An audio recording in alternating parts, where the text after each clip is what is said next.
Hello viewers, இன்றைக்கி ஓம்ங்கிற படிப்பில் என்ன பார்க்க போகிறோம் அப்படின்னா, நான் ஒரு சின்ன சிறுகதை, அதாவது என்னுடைய சிறு வயதில் நடந்த ஒரு கதையை உங்களிடம் ஷேர் பண்ணுறதுக்கு நான் என்ன செய்கிறேன் விரும்புகிறேன்.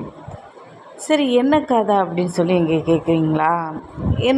என்ன செஞ்சாங்க அப்படின்னா, என்னுடைய அம்மா என்ன செஞ்சாங்க, ஒரு நாள் ஒரு கோயிலுக்கு கூட்டிகிட்டு போனாங்க. அந்த கோயிலுடைய அந்த அம்மையுடைய பேர் என்ன அப்படின்னா இசக்கி அம்மன். இந்த இசக்கி அம்மனோட கோயிலுக்கு போகணும். அங்கே என்ன அப்படின்னா, இசக்கி அம்மனுக்கு முன்னாடி ஏதாவது ஒரு பெண்கள் மேலே அந்த இசக்கி அம்மன் என்ன செஞ்சுருவாங்க, வந்துடுவாங்க. வந்து என்ன செய்வாங்க, கணக்கு சொல்லுவாங்க. அப்படி கணக்கு சொல்லும்போது என்ன அப்படின்னா, அந்த சின்ன சிறு பிள்ளையாக இருக்கிறனால அந்த இசக்கி அம்மையை நான் அப்படியே பார்த்துட்ருக்கேன். எங்கள் அம்மா என்ன செஞ்சாங்க, ஒவ்வொருத்தங்களா போய் கணக்கு கேட்டுக்கிட்டே இருக்காங்க. என்னையும் என்ன செஞ்சிட்ருக்காங்க, கூட்டிகிட்டு போய் கணக்கு கேட்குறாங்க. இப்படி கணக்கு கேட்கும்போது அந்த அம்மா ஒவ்வொருத்தவங்களுக்கும் கணக்கு சொல்லும்போதுக்கு முன்னால் என்ன, எப்போ, எப்படி, யார், எப்போது, இப்படியே தான் சொல்லி சொல்லி கணக்கு என்ன செஞ்சிட்ருப்பாங்க, சொல்லிக்கிட்டே இருப்பாங்க. இது ஒரு விளையாட்டு மாதிரி என்ன செஞ்சுக்கிட்டே கேட்டுக்கிட்டு எனக்கு இது ஒரு ஜாலி மாதிரி என்ன செஞ்சு இருந்துச்சு சிறு வயதில். சரி, எதுக்கு இப்படி சொல்கிறாங்கன்னு சொல்லிவிட்டு என்ன செய்யுங்க, இங்கே நாங்களும் அங்கே போயிருந்தோம். எனக்கும் கணக்கு சொல்கிறாங்க அப்படின்னா, என்ன, எப்போ, யாது, எப்படி, எங்கே அப்படின்னு சொல்லிக்கிட்டே என்ன செஞ்சாங்க, ரொம்ப ரசித்து கேட்ட ஒன்று சிறு வயசில். சரி, இன்றைக்கி நாம் சமுதாயத்தில் பார்க்குறோம், எந்த ஒரு சம்பவம் நடக்கிறதுக்கு முன்னால் என்ன மக்கள் எல்லாருமே தான், அதாவது இன்க்ளூட் என்னையும் சேர்த்து எல்லோரும் சேர்த்து தான் என்ன, எப்போ, யாது, எப்படி எதுவுமே கேட்குறது கிடையாது.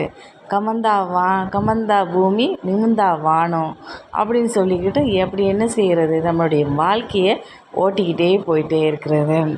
சரி, ஒவ்வொரு சம்பவங்கள், இந்த உலகத்தில் நடக்கக்கூடிய ஒவ்வொரு சம்பவங்களை நீங்கள் கேட்டு பார்த்தா அவங்க என்ன செய்வாங்க அப்படின்னா, யாருமே என்ன, எப்போ, ஒரு சிறு வயதில் ஒரு பெண்ணு கூட என்ன செய்யலை, ஒரு லவ் பண்ணக்கூடிய ஒரு பையனை நீ என்ன, யாது, கல்யாணம் முடிச்சியா, கல்யாணம் முடியல, உனக்கு எத்தனை வயசு, என்ன பண்ணிகிட்ருக்க, என்ன செஞ்சிட்ருக்க, எதுவுமே கேட்குறாரு. மனம் போல் என்ன செஞ்சுக்கிறது, லவ் பண்ணிக்கிட்டே இருக்கிறது. ஏதாவது ஒரு பிரச்சனை வந்த பிறகு தான் இப்படியெல்லாம் இருந்துச்சா அப்படிங்கிறது என்ன செய்கிறது, கேட்டுக்கிறது.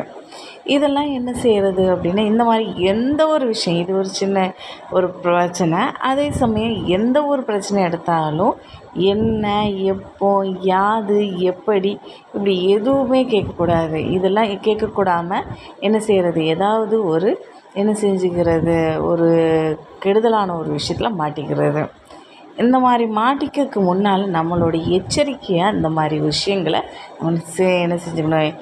இன்றைக்கி அந்த இசக்கியம்மன் கோயிலில் நான் போய் அந்த என்ன, எப்போ, யாது அப்படிங்கிற ஒரு விஷயத்த எதுக்கு சொன்னாங்க அப்படின்னு எனக்கு இன்றைக்கி தான் என்ன செய்யுது, இந்த வயசில் தான் எனக்கு அதோடைய அர்த்தம் தெரியுது.